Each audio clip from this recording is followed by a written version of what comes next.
Yo,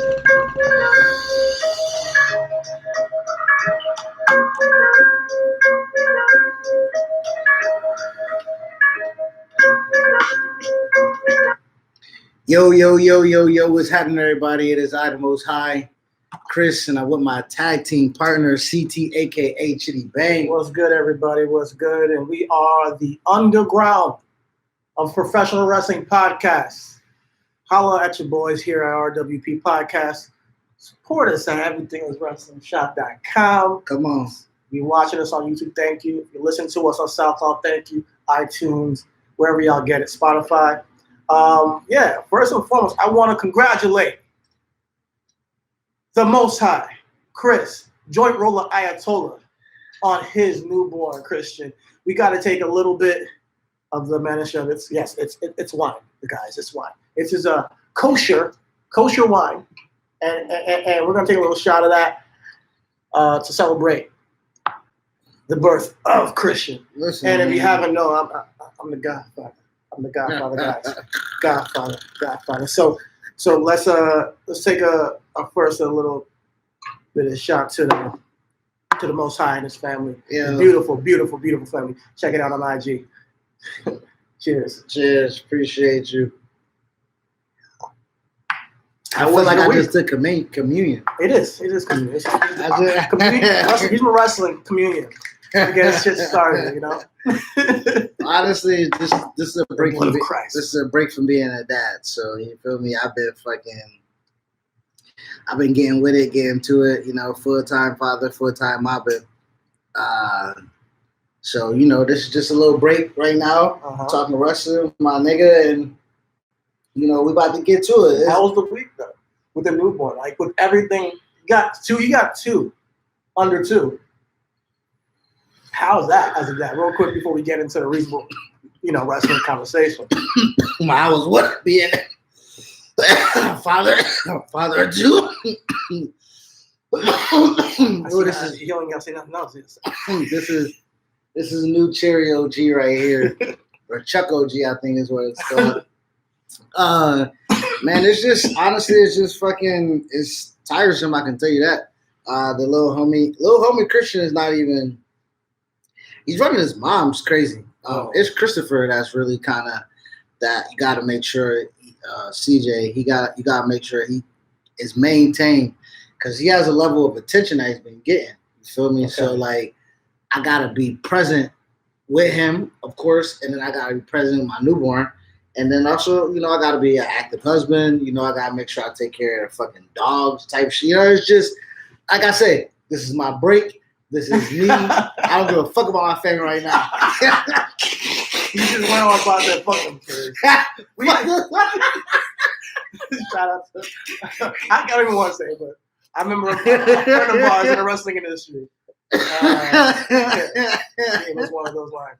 But listen, man, tell me. Congrats, though. No, man, everything's good, man. Everything's love at the crib. My family's healthy. My family is growing. And honestly, like I was when Christian was born, when Christian was born, I was like, yo, I got a tag team now. You feel me? So I can't let everybody know what's going on in my brain because y'all niggas be stealing ideas. But just know everything is wrestling. You feel me? My kid's gonna be born into that. So just know that we about to get to it on some whole nother shit. You feel me? But yeah, man. Christian was born. Christian was born Saturday, so I watched Hell in a Cell one. He was born Juneteenth. Shout out my Juneteenth baby. And I watched Hell in a Cell at the hospital. And Game 7 of the Hawks and Sixers. So I mean, I was being a G, nigga. I told her, nigga, like it was. With the remaining teams, who are you rooting for? Honestly, ATL, hope. ATL, hope. I mean, you gotta go with Giannis. Hopefully, he can pull it out this year. The Greek Freak. I'm rooting for him. Hopefully, we can get one. Yeah, man. So I think we said we was gonna start off with how we was gonna start the show. But shit, let's start. I was just about to say, fuck it. How Hell in a Cell was good. Hell in a Cell was a good pay-per-view to me. Now I know we talked about the builds. I know we talked about the storylines. But coming after, I think Hell in a Cell was right after WrestleMania, right? It's our first pay-per-view after WrestleMania, or was it the second? I think it's Backlash. Backlash. Right. So this was honestly, I guess, progression, if you will, with after WrestleMania storyline. I'm gonna be honest. I don't like Hell in a Cell being in May. I think that is the wrong month for Hell in a Cell. You just had him at WrestleMania, big pay-per-view, and then if anything, put Money in the Bank there. But Hell in a Cell, I think you should keep it in Halloween time, or even I don't know when, but like just it didn't feel right for me, But I do want to say the matches were great, man. All four of them, let's start from Roman and Ray. You were scared for Ray going into that match. I was the SmackDown previous, the SmackDown previous to Hell in a Cell. They gave us a free Hell in a Cell match on SmackDown, and then they followed it up again and gave us a free Hell in a Cell match on Raw. Uh-huh. So the Roman and Ray match, we talked about it. He was like, crazy. You projected and predicted from what Roman did to Dominic that it was going to be Hell in a Cell with Roman and Ray. I said I ain't want it. They gave it to me for free. I liked it. I knew it. I knew it. He's like, yo, I don't want to see Roman, a 45-year-old man, get out there with Roman. I'm like, that's exactly what I want to see. First of all, Ray never been in Hell in a Cell before, so I love to see him get his spot. It was great. Then just seeing Roman just dominate, obviously a legend, and just wreck him inside the Hell in a Cell. It was a sight to be seen. We knew they finished, but we just wanted to see the cards, and we got it. He just threw him all around the ring, and out the ring. So, shout out to that match. But then Hell in a Cell, two bangers that night with Bianca and Belair and Bayley. Probably you got Bobby and Drew, which was arguably match of the night too, depending on which one you want to go with. Both Hell in a Cells delivered. So with that being said, of whenever you put this pay-per-view, it still delivered. So I mean, I loved it. I loved Hell in a Cell. I don't know why, but a lot of people said, "Oh, it was decent." Yo, there's only so much you can ask for, and this is one thing I want to have a conversation about in this pod. Like, especially if you got a wrestling podcast out there, or if you guys are on Twitter or whatever you guys do for when you get your wrestling, media. Hold on. Let me put it on the poll. What's your question? It's not a question. It's a statement. Okay, what's your statement? My statement is: know what you want out of wrestling before you go start watching it. Because if you're looking for a Hell in a Cell match, you're like, oh, I hope these guys go out there and slap. Understand one thing. There's only so much you can do to top other Hell in a Cell matches, one. So you got to go in there like, all right, with these competitors, what am I looking for? What we got with Bianca and Bayley was creative, great creativity all throughout that match. With the braid, how they used it so many different ways, the candlesticks between the Hell, and kind of a throwback between Bayley and Sasha back in October. Yo, they did so much in that match that was creative, and how they came up with the spots. That's what I was looking for as a wrestling fan. I wasn't looking for nothing crazy other than I'm not looking for somebody to get thrown off the cell. I'm looking for, how are you going to have an actual match within this cage? And they gave it to me. And then you got Bobby and Drew coming later on in the night. I'm like, all right, this is a horse fight. Obviously, we've seen it before. Let's see how these two guys can work in a Hell in a Cell, because we already know they got chemistry. Bobby comes out there, Drew comes out there, and Drew gets like the first 5 minutes of that match straight. And I thought it was a great choice, given how the match turned out. It's like, Bobby just slipped one out. But the caveat is that Drew cannot get a championship match again. And we all know that he probably could have beat him. And that's the story he told. Drew could have beat Bobby, but he didn't, because, MVP got involved. And the spot, how they got MVP into the cage by taking out the ref, I loved it all. So it was super. Another throwback. Another throwback to I believe first on the yeah, but that's Shawn and Taker. Shawn and Taker, yeah. It was awesome. I think my favorite part was when the tide of the match changed. Bobby took the steel stairs and just started bashing Drew's head into the cell. Obviously, he's protected because it was steel steps, but the imagery of it, I thought worked. And that's how you would get the edge on somebody like that after you were getting washed for the first 5 minutes. So go back and watch it if you. I mean, it's on the Peacock. It's on the cock. It's on the cock. It's on the cock, baby. Go watch it on the cock again, and really watch the match for what it is. I think people don't take wrestling. I don't think people take wrestling and know what they're looking for when they watch it. They just go watch it, and then if they don't get a feeling, they just I fucking hate it. Look, we're gonna reset in about a minute and a half, and I wanna when we reset, I want to go back on this point because I don't want to get it cut off. I just put a tweet out too. I say, people don't understand the nuance and the distinction between knowledge and understanding. Yeah. Right? And you just say, know what you want out of wrestling. I don't think people actually know what they want out of wrestling. I don't think that people actually understand what they're gravitating to. Because like you say, if it's to the old days, if it's to the grotesque, if it's to the fucking throw your body and caution to the wind, that's not wrestling no more. Yeah. That's not it. You know what I mean? And that's what you're looking for. There's other companies that do that. So we go out there and watch those companies. Shout out to Dave LaGreca too. I was like, yo, if you don't like something, why do you fuck with it? And he was like, well, I do it for the pocket. Bruh, no.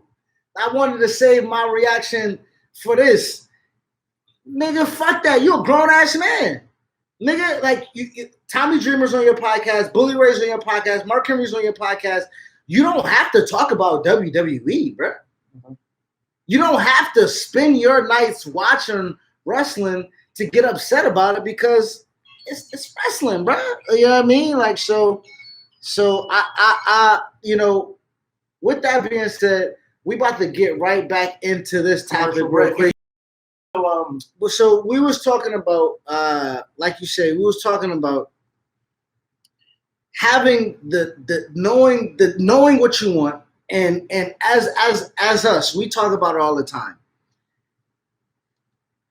I'm not going to talk too much in hyperbolic statements, right? Exactly. I try not to. Because that's what the IWC has been pretty much built on for years. Let's talk about these bitch ass niggas, bro. Bruh, y'all bitch ass niggas getting niggas fired, bro. Like, don't get me wrong. It ain't like y'all niggas ain't never done that before, right? Like, like, you know what I mean? Oh, this person got hired, or y'all stifle niggas fucking pushes. You know what I mean? Like, oh, this nigga got trash music. Oh, look at this nigga's gear. You know what I mean?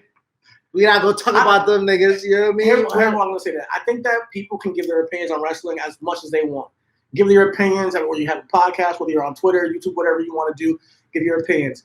But when it comes to going beyond a certain boundary or a line where you're bleeding into somebody's personal life, is when I think you got to stay out of it. You can have your conversation with your boy on the couch, but then to go out there on Twitter and just tweet something that's maybe harassment, maybe or derogatory, or to then call for somebody's job, all that shit needs to end. And it's funny, we can't stop it because we know people are gonna go out and do it anyways. But I think the IWC or the internet wrestling community, whatever you want to call it, people on Twitter, IG, Instagram, whatever you want to say, they get overboard sometimes, And I think with the wrestling community in particular, it's like egregious. There's always a fanatic in any type of entertainment field. I mean, obviously paparazzi, you see what, celebrities and, for sure. Sometimes we see things go too far. But there are real consequences when things go really too far with these things. Princess Diana with paparazzi, and ended her life. Hana Kimura with people harassing her. And she caused her to commit suicide. That's fucking detriment. That's crazy. It's tragic. So when it comes to when you bleed it into the real life with the whole conversation on calling for somebody's job, we try not to even talk about releases on the podcast because it's real life. People are losing their jobs. Yeah. We try not to do that because it's like, yo, let them go handle that and hopefully we get out there. All I want to do is show love to everybody who's released and entertained us over the past years. Fandango, Tyler Breeze, love those guys. Honestly. Tony Nese, great. I think he got Tony Nese was talented guys. A slapper alert to be, you know what I mean? Waiting to happen. Shout out to Killian Dane. You know what I mean? All of them. So and then obviously we can go back to the ways, but we didn't talk about them for a reason. We didn't talk about because it's real life going on in these streets. So let's get into the writer. Can you pull up her name because I don't want to miss say her name, but we all heard about it. If you heard about it on Twitter, you know there was a writer who went on a podcast and spoke about her recently being hired by WWE and what the job entailed. And I believe her name is Kenice Mobley, but give me one moment. But what we got to say about that? Yes, Kenice Mobley. Kenice Mobley. Mobley. Can you say? So here's the quote. Here's the quote. She was on a podcast. I believe Asians Not Asians, the podcast. I believe, and the quote was, "I have just been hired by WWE. They did not require me to know anything about wrestling. I'm on Raw team. I'm on the Raw team. So there's Raw, SmackDown. The people I know there are Bobby. I think his name is Bobby Ashley or Bobby Lashley, and I really should know that." So she admits, like on two fronts, they hire me without me having any knowledge, and I know I need to gain knowledge. But there's no nuance. You feel me? Like there's for people who have brains. But think about it. She's a writer. Put on pockets. You're writing and you get a gig and you get a big deal, like a big chance with WWE. And you're like, oh, my name's out there. Ask me on this podcast. You go on the podcast thinking, oh, like, let me just talk about my job. You know, let me just. And she's like, Bobby Lashley or Lashley. She's not thinking like this is going to be detrimental because she doesn't watch wrestling. She doesn't know how we are. She don't know. She don't know. Yeah, like and very very appealing wrestling Twitter, right? Very very fucking appealing for somebody's very first time for interaction with wrestling Twitter or the wrestling community. It's for them to call for your fucking job. You know what I mean? Like, hey, I am hired to possibly, and then listen. And the reason why is because she didn't know about the product, which is ridiculous. Listen, and get it. I get it. And this is where I talk about with David LaGreca and stuff like that, where and hyperbolic comments and everything ties in together, right? Wrestling isn't going to get better by your particular measurements. Mind you, everybody has a different idea of what they want from wrestling. So how the fuck, like WWE just gotta put out content. That's all they gotta do. That's their job. Or honestly, that's why they say it's only an audience of one. That is why there's an audience of one. Vince. Because there's too many fucking people to please. Yeah. And it's very, very, very, very, very, very, very, very, very, very, very, very, very, very, very, very hard to please every fucking body. Millions. Nigga, I'm having a hard time to please the 6 motherfuckers that just came to visit me. Like, I can come out here and I can kill Crown Jewel every single time they do it. But for that type of crowd, they have a good time there. You know, what am I going to do? What am I going to say? They highlighted women wrestling in Saudi Arabia. Like, granted, it was performative. Right, but it does change something in the scope of people's minds of how they see women in a place where welcome to Reasonable Wrestling. We give you a wide scope perspective of wrestling. That's gonna be our new fucking punch right there. Like, but back to the topic at hand with Kenice, I think that she made a mistake that she didn't realize she was making at the time. I think that she you should know more about the product when you're going to be writing for a show. Absolutely. Like if I was going to go sign up for like maybe a little bit hip hop or write for that show because that they write, or write for a soap opera or whatever. I would have to know a little bit about the backstories of these characters. But I'm going into it. But I'm gonna give you G. I'm gonna give you G content. I've gotten denied jobs because I know too much about wrestling. That's so true. We have like that. Like you guys don't really understand. You can't tell niggas that you're a fan because they see what a fan is, and they we have a stigma. We have a stigma. Come on, bro, and y'all niggas not helping it out at all. Y'all not helping it out at all. You have to lie and say you don't watch the product, and then go from that perspective, rather than say you do watch week to week, and they don't want that person. And there's a reason, because there's a thing called a mark for a reason, because we don't understand necessarily the business and how, you actually got to go out there and do a job. This is a job at the same time. So when a mark comes in there saying I can write for WWE, and they say, oh, we should do a triple cage match or some shit like that, and I want to get over Cesaro, so I'm gonna just write him into. Or, and mind you, writers have, people they work with, and there's a lot of people that they've done this before. Yeah. Vince Russo was us, or you guys, or all of us. And I'm glad you brought him up, because I had a thought about Vince Russo this week. Vince Russo gets a lot of heat, man. He gets a lot of heat for being bad for the business. Mind you, he was a fan that they brought on board to write. He gets a lot of heat. So, so pretty much it looks like he fucked up the business in some facts. WCW, I agree. WWE, he was a part of a lot of the Attitude Era. And he brought about and he's obviously amongst other people that were writing and performing in DX and The Rock, and everybody brought it together. But he was part of that mindset of back there, making it a little bit more risque, a little bit more forward, and he worked with DX. He gave to the business, but he's one man, one creative mind. Not everything he did is going to work. Not everything Vince is going to do is going to work. Not everything Paul Heyman is going to do is going to work. And not anything Kenice was going to do was going to work, but we could have at least had her get a shot. And that's why I think this is kind of messed up. Because do we need black women writers in the writer's room? Absolutely. We do. And more the merrier. We would like to see what she could have came up with, and how she would have interpreted wrestling.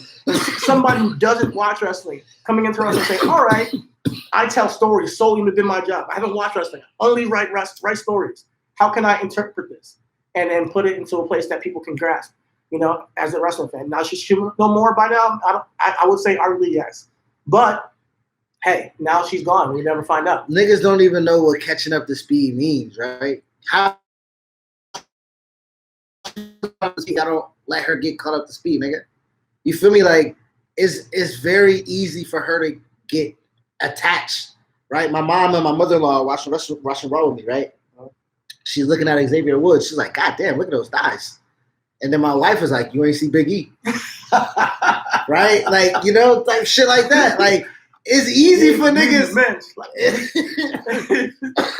It's easy for women to, right? They see MVP in suits, right? My mom and my mom don't know what the fuck MVP stand for, but it's, you know what I mean. They can once they see who it is, and like you can fucking okay, I get it easily.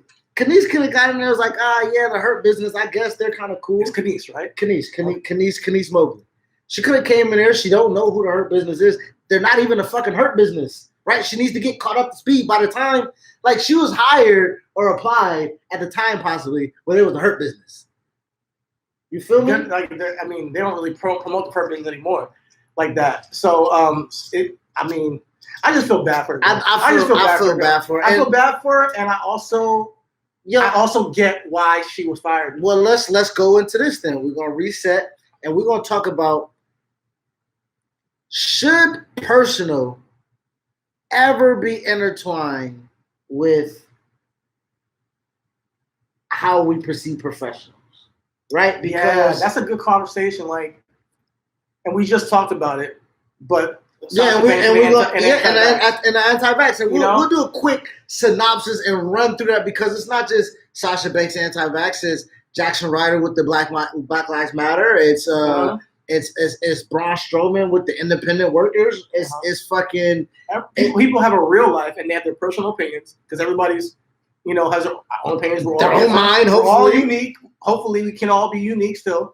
But at the same time, bleeding that into the character, and that's where wrestling, I think, is such a unique genre of medium of art form, because it's a blend of reality and fiction in a sense. For the longest time, they wanted you to believe it was real, and Hulk Hogan still believes he's real. But he's, at the end of the day, you have a real life and a real persona. When you see Hulk Hogan saying nigga, it's like, oh my God, it just breaks your mind as far as the image of his character. So when it comes to that, I think that it's a personal opinion. If you want to separate the character from the man, that's your job. And if you want to separate from the woman, that's your job. So with Sasha and Anti-Vax, I'm not one to judge, because Sasha can do no wrong in my eyes. She just can't. And I didn't get vaxxed yet, But at the end of the day, make that decision for yourself. Just don't go on Twitter harassing people and judging them for who they are and what they want to say. Everybody has their own opinion. Everybody has their own political stance or grew up differently.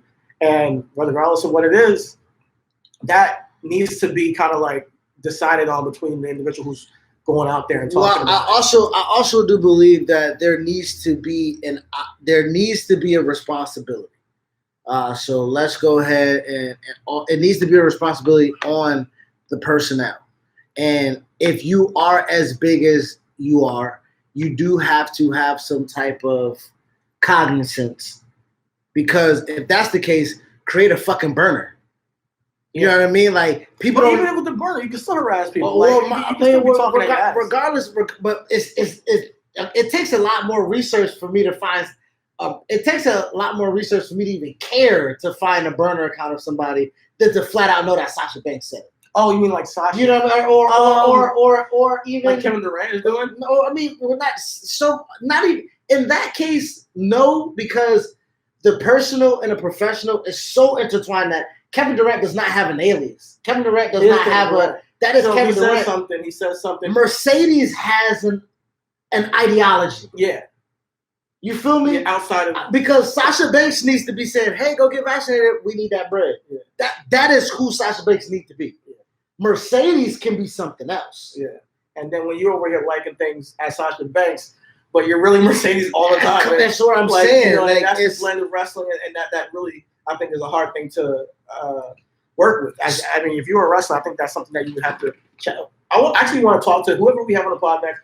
I want to ask them that, like, how do you balance between your character and your real life? Because that's a real thing, man.